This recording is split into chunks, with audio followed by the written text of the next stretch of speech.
Hello दोस्तों। Late night horror stories में आप सभी का स्वागत है। तो बिना किसी देरी के चलिए शुरू करते हैं लेट नाइट हॉरर स्टोरीज का ये एपिसोड। ये घटना पिछले साल की है, जब मैं कुछ समय के लिए अपने पेरेंट्स के साथ रह रहा था। हमारा घर डेवन यूके में था और हम वहाँ सिर्फ 3 साल पहले ही शिफ्ट हुए थे। कहा जाता है कि इस घर का पिछला मालिक, जो एक बुजुर्ग था, अचानक एक कमरे में ही गुजर गया था। खैर, उस समय मेरा एक दोस्त भी मेरे साथ था और हम न्यू ईयर से पहले की छुट्टियां मना रहे थे। 30 दिसंबर की रात मेरा दोस्त अपने घर चला गया और मैं अकेला रह गया। मुझे कुछ समझ नहीं आया कि क्या करूं, तो मैंने सोचा जल्दी सो जाऊं। रात के 9 बजे मैं अपने बेडरूम में सोने चला गया। मेरा कमरा दूसरी मंजिल पर था और खिड़की हल्की खुली हुई थी ताकि ठंडी हवा अंदर आ सके। उस रात मुझे बहुत अजीब सा महसूस हो रहा था।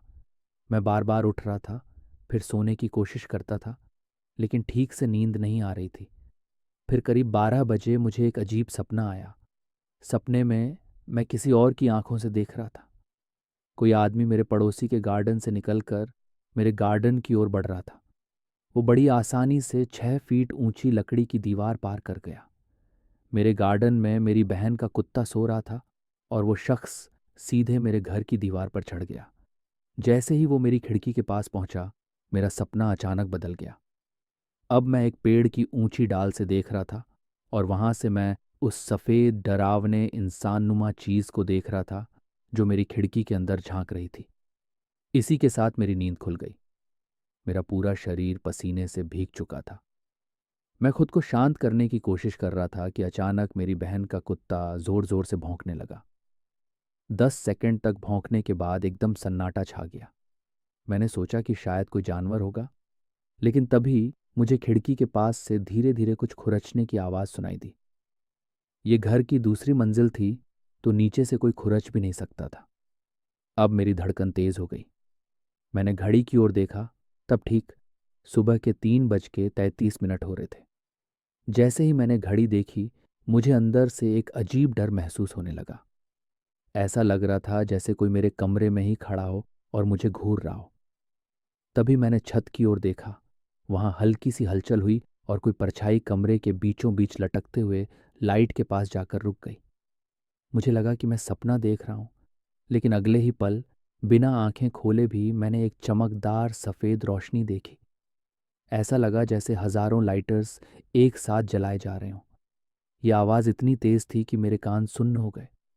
फिर एक जोरदार सफेद चमक पूरे कमरे में फैली और अगले ही सेकंड सब कुछ काले अंधेरे में बदल गया। अब मैं पूरी तरह जाग चुका था। जैसे ही मैंने उठकर बेड साइड लैंप जलाने की कोशिश की, मुझे याद आया कि वो तो प्लग से निकाल कर रखा था। तभी मेरी नज़र सीधे कमरे के बीचों बीच पड़ी। वहां एक काली परछाई खड़ी थी। वो बिल्कुल हिलडुल नहीं रही थी। जैसे ही मैंने लाइट की ओर हाथ बढ़ाया, उसने अपनी गर्दन एक झटके में मेरी ओर घुमा ली। मेरा दिल जोर से धड़कने लगा। ये परछाई इतनी काली थी कि उसके कोई फेशियल फीचर्स भी नजर नहीं आ रहे थे। वो कुछ सेकंड तक मुझे घूरती रही, फिर अचानक आगे बढ़ी और अपना लंबा नुकीले नाखूनों वाला हाथ मेरी ओर बढ़ाया। मुझे ऐसा महसूस हो रहा था जैसे मैं हिल भी नहीं सकता। लेकिन जैसे ही वो मेरे चेहरे के पास आई, मैं झटके से उठा और दीवार के स्विच को दबाकर मैन लाइट ऑन कर दी। मेरी आंखें एक सेकंड के लिए झपकी और जब मैंने दोबारा देखा, वो परछाई तेजी से खिड़की से बाहर कूद गई। वो एक ही छलांग में मेरे गार्डन को पार कर गई और अंधेरे में गायब हो गई। मैं तुरंत नीचे भागा और देखा कि मेरी बहन का कुत्ता एक पेड़ के पीछे छिपा हुआ था और कांप रहा था। मैंने पूरे घर की तलाशी ली, लेकिन कुछ भी नहीं मिला। उस रात के बाद मैं कई दिनों तक सो नहीं पाया। आज भी जब मैं उस पल के बारे में सोचता हूँ, तो बस यही सवाल आता है, अगर मैं नहीं उठा होता तो क्या होता।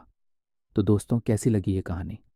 अगर आपको ये पसंद आई या आपको कुछ डर महसूस हुआ, तो कमेंट करके ज़रूर बताएं। लाइक और सब्सक्राइब करना ना भूलें, ताकि आप अगली कहानियों का मज़ा उठा सकें।